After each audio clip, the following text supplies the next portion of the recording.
نبی پاک صلی اللہ علیہ وسلم نے دعا مانگی، خدایا میں وہ زمانہ نہ پاؤں۔ کون سا زمانہ؟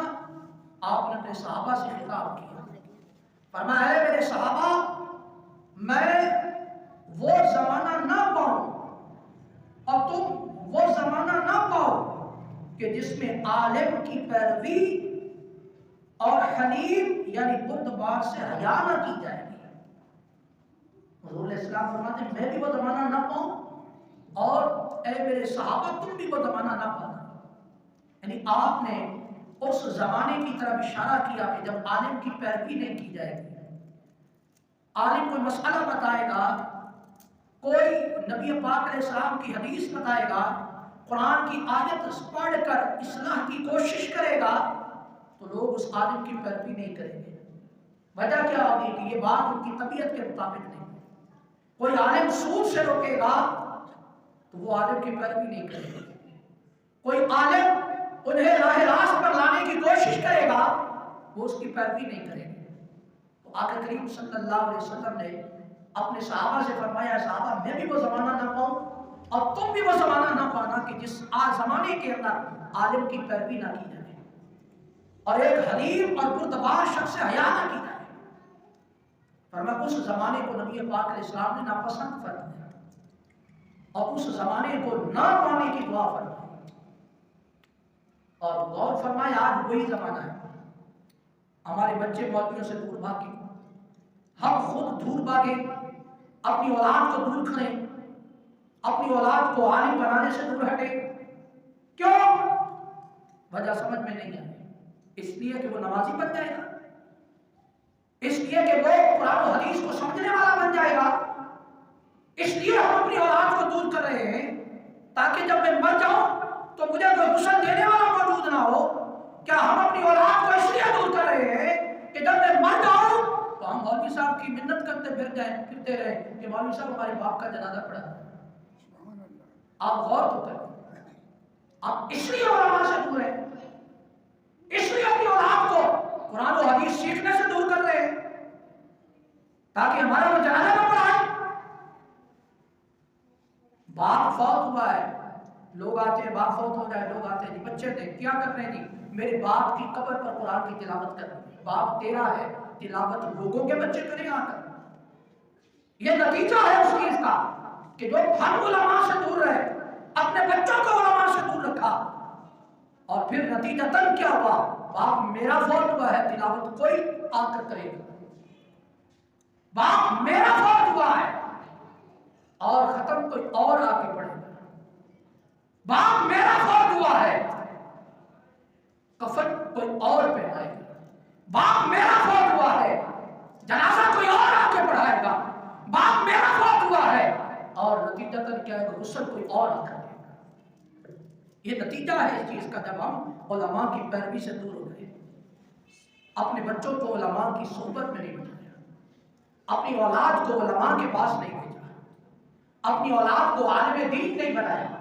نتیجہ یہ نکلا کہ ہم بچے کی پیدائش سے لے کر اور وفات اور قبر میں اتارنے تک انہی لوگوں کے محتاج ہو گئے کہ جن لوگوں سے اپنے بچوں کو ہم دور کرتے رہے، جن سے ہم خود دور ہوتے چلے گئے۔ اور پھر آقا کریم صلی اللہ علیہ وسلم نے ایسے زمانے سے صحابہ کرام سے کیا فرمایا؟ فرمایا کہ اے میرے صحابہ میں بھی دعا کرتا ہوں تم بھی دعا کرو کہ ایسا زمانہ ہم نہ پائیں کہ جب عالم کی پیروی اور بردبار اور حلیم شخص سے حیا نہ کی جائے۔ محترم کس طرف جا رہے ہیں؟ ہمارا معاشرہ کس طرف جا رہا ہے؟ ہماری کیفیات کیا ہو گئی ہیں؟ ہم کیوں نہیں سمجھتے اس بات کو کہ جس شخص پر نماز فرض ہے اس کے لیے نماز کے ضروری مسائل سیکھنا فرض ہے۔ جو بالغ ہو گیا رمضان کے روزے اس پر فرض ہے، اس پر رمضان کے احکامات سیکھنا فرض ہے۔ ہم پر پاکی اور ناپاکی کے مسائل کو سیکھنا فرض ہے۔ ہم کیوں نہیں اس بات کو سمجھتے؟ اس طرح ہم کیوں نہیں آتے؟ ہمارے پاس ٹائم نہیں، اتنا مصروف ہو گئے ہیں کہ ساری زندگی بلے ناپاک پھرتے رہ جائیں، ہمیں پاکی کے احکامات سیکھنے کا ٹائم کوئی نہیں، اتنے ہم مصروف ہو گئے۔ اولاد کیسی ہوئی کیسی نہیں ہوئی ہمیں کوئی فکر نہیں، ہم پاک ہیں یا ناپاک ہیں ہمیں کوئی فکر نہیں، ہمیں کوئی فکر نہیں۔